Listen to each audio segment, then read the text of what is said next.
Glória a Deus. A paz do Senhor Jesus. Eu quero deixar aqui uma reflexão da palavra de Deus que se encontra em João, capítulo de número 3, que diz assim: Havia entre os fariseus um homem chamado Nicodemos, um governante dos judeus. Este veio de noite a Jesus e lhe disse: Rabi, nós sabemos que és mestre, vindo de Deus, porque nenhum homem pode fazer estes milagres que tu fazes se Deus não estiver com ele. Respondeu-lhe Jesus, dizendo: na verdade, eu te digo, se o homem não nascer de novo, ele não pode ver o reino de Deus. Glória a Jesus. Somente até aqui. É interessante que Nicodemos ele era doutor da lei, mas quando Jesus fala a respeito do novo nascimento para Nicodemos, ele não compreende o que Jesus está lhe dizendo. Se você perguntasse para Nicodemos qualquer um dos mais de 600 mandamentos da lei mosaica, ele saberia responder perfeitamente. Mas o que ele não conhecia era a obra que Cristo estava fazendo, a obra que o Espírito de Deus estava fazendo, transformando vidas por meio da fé. A Bíblia fala desse novo nascimento em muitas passagens do Novo Testamento, e eu queria aqui deixar uma reflexão a respeito desse novo nascimento em 4 situações. A primeira situação que eu vejo é a situação do arrependimento. A primeira coisa que eu vejo para que um homem venha nascer de novo, ele precisa se arrepender. Olha só o que a Bíblia diz aqui em Mateus, capítulo de número 3. Naqueles dias veio João o Batista pregando no deserto da Judéia e dizendo: arrependei-vos, porque o reino do céu tem se aproximado. Glória a Deus. A partir do momento que o homem reconhece que é pecador e que se arrepende dos seus pecados, começa a acontecer na vida dele a obra do novo nascimento. Louvado seja Deus. Lá em Atos, quando Pedro está pregando ali para aquela grande multidão, no capítulo 3, no versículo 19, ele diz assim: arrependei-vos, pois, e convertei-vos para que sejam apagados os vossos pecados, de sorte que venham os tempos de refrigério da presença do Senhor. Glória a Deus. Arrependimento é um princípio importante que acontece na vida de todo aquele que está sendo gerado de novo. É interessante a expressão no grego nascer de novo. É muito interessante, porque essa frase nascer de novo, nascer no grego, no original, na língua grega, diz gerado. E de novo, no original, no grego, que foi escrito no Novo Testamento, diz de cima, ou seja, gerado de cima. Quem faz a obra em nossas vidas, quem obra esse novo nascimento é o Espírito Santo de Deus. Esse novo nascimento, ele é de cima, vem de Deus. Só Deus pode transformar a vida das pessoas, pode mudar as pessoas. Louvado seja o nome do Senhor. Através desse novo nascimento. Então a primeira coisa é o arrependimento. A segunda coisa é a fé. A segunda coisa é a fé. Por meio da fé, o homem passa a alcançar esse novo nascimento. Olha só o que a Bíblia diz aqui em Romanos, capítulo 10, versículo 9. Versículo 9 diz assim: se confessares com a tua boca ao Senhor Jesus e creres em teu coração que Deus o ressuscitou dentre os mortos, tu serás salvo. Porque com o coração o homem crê para a justiça e com a boca faz confissão para a salvação. Glória a Deus. Se você crê, como a Bíblia diz aqui, que Jesus Cristo é o Filho de Deus, você está a um passo ou está no caminho do novo nascimento. Olha só o que a Bíblia diz aqui em Marcos, capítulo 16, versículo 15. E ele lhes disse, quem disse? Jesus: ide por todo o mundo e pregai o evangelho a toda criatura. Quem crer e for batizado será salvo, mas quem não crer será condenado. Então a fé que faz com que o homem venha ser gerado de novo, a fé no Filho de Deus. Glória a Jesus. Lá em João capítulo 9, versículo 35, a Bíblia vai falar daquele cego que Jesus cura, que é um cego de nascença, e depois Jesus se ausenta daquele lugar, e a Bíblia diz que aquele cego ele é interrogado pelas autoridades, pelos sacerdotes, pelos escribas, fariseus, e a Bíblia diz que ele é hostilizado ali, e ele sai daquele lugar hostilizado pelas autoridades por haver crido em Jesus. E a Bíblia diz que Jesus vai ao encontro dele e pergunta para ele: crês tu no Filho do Homem? E ele disse: quem é, Senhor, para que eu creia? E ele disse: é este que fala contigo. Louvado seja o nome do Senhor. E a Bíblia diz que ele disse: eu creio, e o adorou. A partir daquele momento, aquele cego, ele estava encontrando o novo nascimento por meio da fé. Ele não só fora curado da cegueira, mas também curado foi da cegueira espiritual. Ele passa a enxergar agora um homem diante dele que tem poder para o salvar dos seus pecados, que tem poder para o libertar dos seus pecados e lhe dar a vida eterna. Louvado seja Deus. O apóstolo Paulo, quando ele ensina a igreja de Éfeso, ele diz assim no capítulo 2, versículo 8: pela graça sois salvos, mediante a fé, e isto não vem de vós, é dom de Deus. Ou seja, a graça é o favor imerecido, é um favor de Deus pelas nossas almas. A salvação é por meio da fé, da graça, através da fé, que nós cremos nessa palavra. A terceira parte que faz a terceira coisa que faz parte desse pacote do novo nascimento é o batismo nas águas também. Ele faz parte. O batismo nas águas ele não salva, porque se ele salvasse aquele ladrão da cruz, ele estaria perdido. Porque se fosse necessário todos se batizarem, se o batismo realmente fosse para salvar, Jesus teria dito para aquele ladrão na cruz: olha, infelizmente não dá mais tempo para você, você não foi batizado, não tem como você herdar a vida eterna. Mas não foi isso que Jesus falou para ele.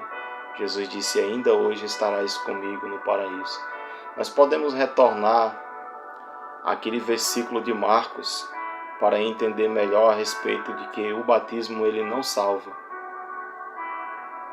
Nada, nenhum ritual, nenhuma obra humana pode salvar o homem.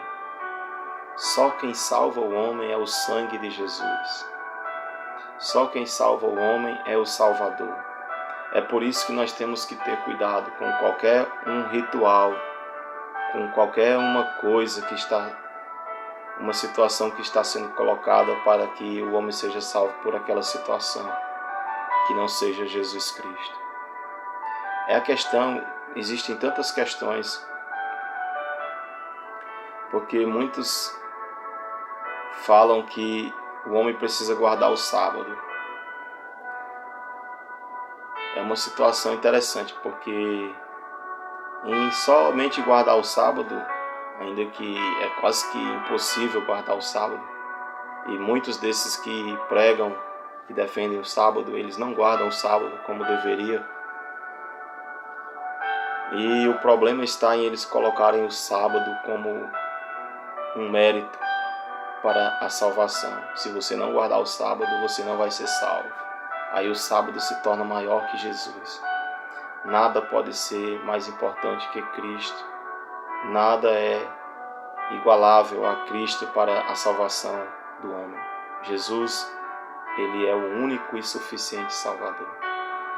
Ele é o único meio pelo qual importa que o homem seja salvo. Louvado seja Deus. Mas o batismo nas águas é uma ordenança. Está escrito lá em Mateus capítulo 28, versículo 19.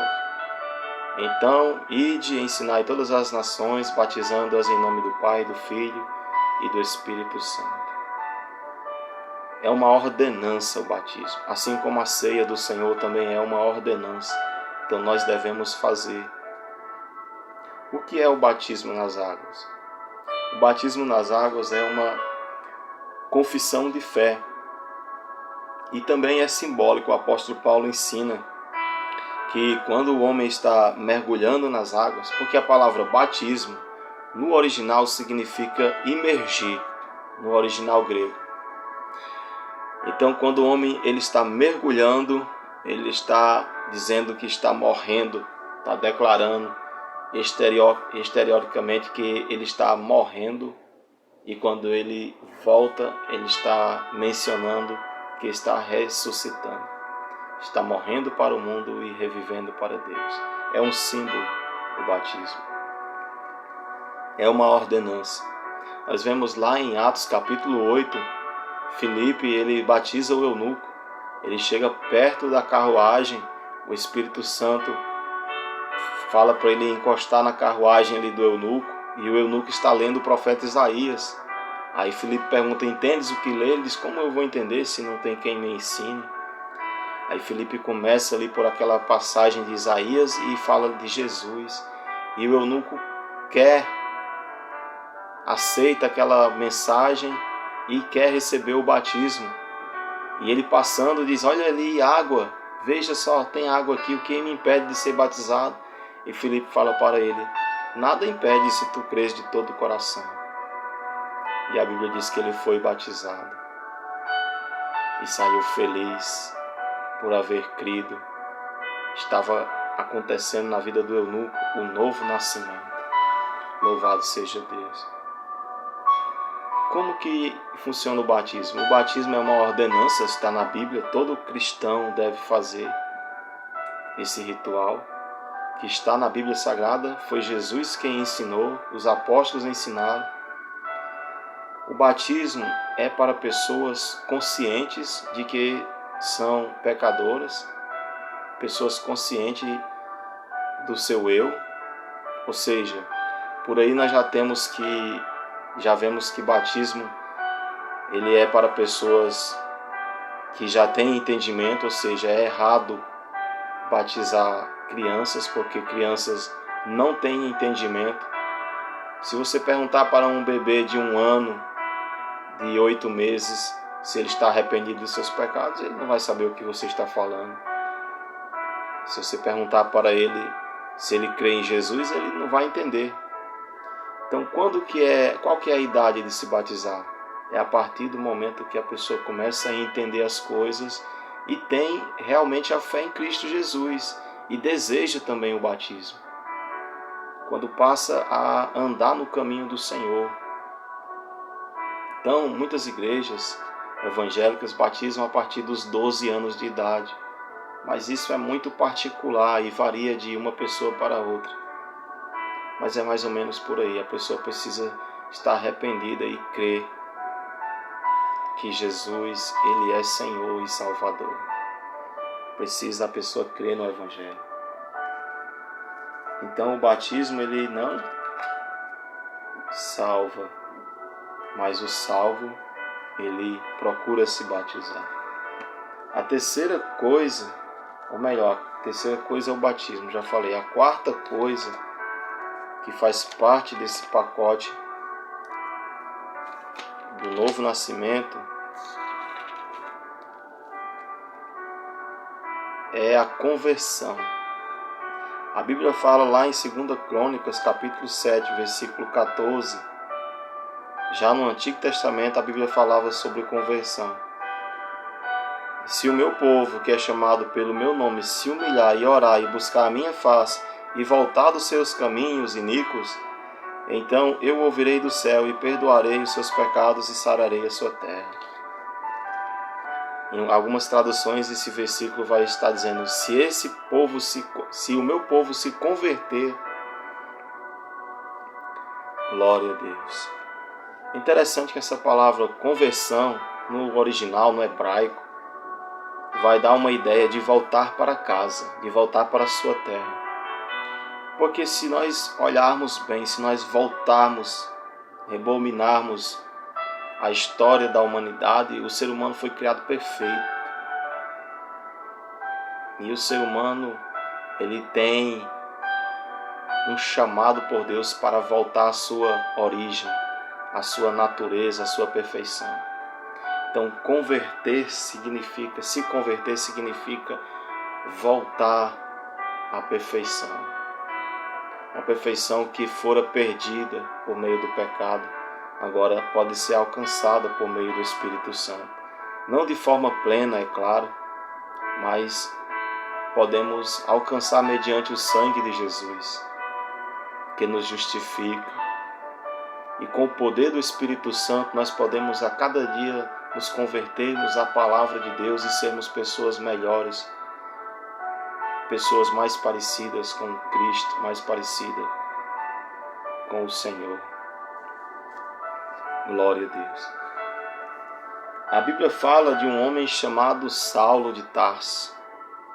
Este homem, ele era perseguidor da igreja. Tanto é prova que quando Estevão foi morto, a Bíblia diz que Saulo consentia na morte de Estevão e jogaram as vestes de Estevão ali aos pés de Saulo. E ele mesmo testifica isso quando ele está dando testemunho da sua vida para as autoridades em suas epístolas, em suas cartas, que ele escreve às igrejas por onde ele passava, por onde ele evangelizava. Ele fala a respeito disso, que era perseguidor da igreja. Mas ele pegou cartas das autoridades em Jerusalém e foi até Damasco. Você vai encontrar essa passagem lá em Atos capítulo 9. E ele foi para perseguir a igreja, mas no meio do caminho, ou quando já estava próximo à cidade de Damasco, a Bíblia diz que apareceu uma luz do céu ali, um resplendor muito forte, e ele caiu. Tem até alguns pregadores que falam que ele caiu do cavalo, mas isso não está no texto bíblico. Se ele estava de cavalo, se ele estava a cavalo, a camelo, em outro transporte ou a pé, eu não sei, a Bíblia não fala isso, mas fala que ele caiu com aquele resplendor de luz. E a palavra de Deus diz que ele ouviu uma voz que dizia: Saulo, Saulo, por que me persegues? E ele disse: quem é, Senhor? E ele disse: eu sou Jesus, a quem tu persegues. Duro é para ti recalcitrar contra os aguilhões. Aí ele, já sentindo aquele impacto, aquele encontro com Cristo, ele diz: o que queres que eu faça, Senhor? E a Bíblia diz que ele fica cego por conta daquele grande resplendor de luz. E o Senhor Jesus disse: entra na cidade e lá te será dito o que convém fazer. E a Bíblia diz que Saulo vai ali, aí Deus fala com outro homem de Deus, com Ananias, para ir orar por Saulo, para que ele recupere a vista e para que ele fosse batizado, porque agora o homem não é mais perseguidor da igreja, agora o homem faz parte da igreja. Ele se converte a Jesus. E a conversão de Saulo, que depois é chamado de Paulo, é uma coisa linda, porque a Bíblia conta que naquela mesma cidade ele prega com muita autoridade e confunde as pessoas, porque muitos sabiam da vida dele, que ele era perseguidor da igreja. Agora ele está pregando a Jesus Cristo, o Filho de Deus. Tanto é prova que Jesus falou para Ananias, quando foi orar por ele: vai, porque este é para mim um vaso escolhido, e eu lhe mostrarei o quanto ele deve padecer pelo meu nome. Tanto é prova disso que na cidade que ele está, a perseguição é tão grande que ele precisa sair dali, fugir daquela cidade pela muralha, pelos muros ali, dentro de um cesto. Foi descido em um cesto ali, através da muralha ali, para que não fosse pego pelos soldados ali, porque agora ele começa a ser perseguido. E ele fala, depois de convertido, Paulo agora convertido, ele fala sobre o novo nascimento. E olha que interessante, ele fala sobre a conversão lá em 2 Coríntios, capítulo de número 5, versículo 17. Ele diz assim, portanto, se algum homem está em Cristo, ele é uma nova criatura. As coisas velhas são passadas, e eis que todas as coisas se tornaram novas. Glória a Deus. Agora quem está em Cristo é uma nova criatura. Eis que tudo se passou, tudo se fez novo. O passado fica para trás.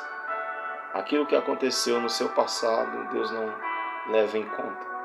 O que Ele quer saber é do dia de hoje em diante. Então, são essas 4 etapas que acontecem neste processo de um novo nascimento. Que Deus abençoe a sua vida em Cristo Jesus. Espero que essa palavra possa edificar a sua fé, a sua vida, e que Deus abençoe a sua vida, a sua família, o seu lar, em nome de Jesus Cristo. Um abraço, fiquem todos com Deus.